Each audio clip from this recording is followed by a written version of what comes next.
बुद्धिमान लोग भी अपनी प्रकृति के अनुसार कार्य करते हैं, क्योंकि सभी जीव अपनी स्वाभाविक प्रवृत्ति से प्रेरित होते हैं। किसी को दमन से क्या प्राप्त हो सकता है? इंद्रियों का इंद्रिय विषयों के साथ स्वाभाविक रूप से राग और द्वेष होता है, किंतु मनुष्य को इनके वशीभूत नहीं होना चाहिए, क्योंकि ये आत्म कल्याण के मार्ग के अवरोधक और शत्रु हैं।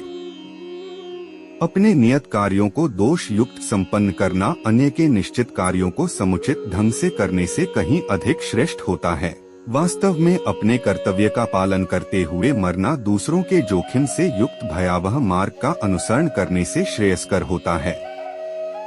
अर्जुन ने कहा, हे वृषणवंशी श्री कृष्ण, इच्छा न होते हुए भी मनुष्य पापजन्य कर्मों की ओर क्यों प्रवृत्त होता है?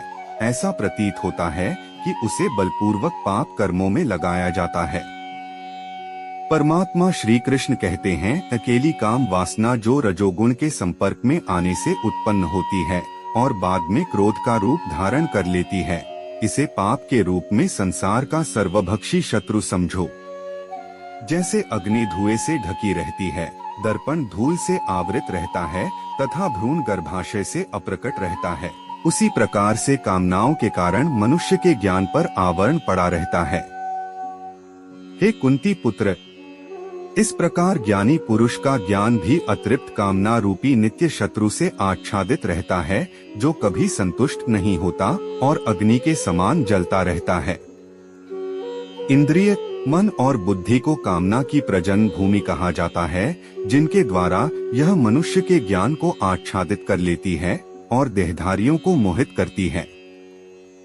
इसलिए हे भरतवंशियों में श्रेष्ठ, प्रारंभ से ही इन इंद्रियों को नियंत्रण में रखकर कामना रूपी शत्रु का वध कर डालो, जो पाप का मूर्त रूप तथा ज्ञान और आत्मबोध का विनाशक है। इंद्रियां स्थूल शरीर से श्रेष्ठ हैं और इंद्रियों से उत्तम मन, मन से श्रेष्ठ बुद्धि और आत्मा बुद्धि से भी परे हैं। इस प्रकार हे महाबाहु, आत्मा को लौकिक बुद्धि से श्रेष्ठ जानकर अपनी इंद्रिय, मन और बुद्धि पर संयम रखो और आत्मज्ञान द्वारा कामरूपी दुर्जय शत्रु का दमन करो।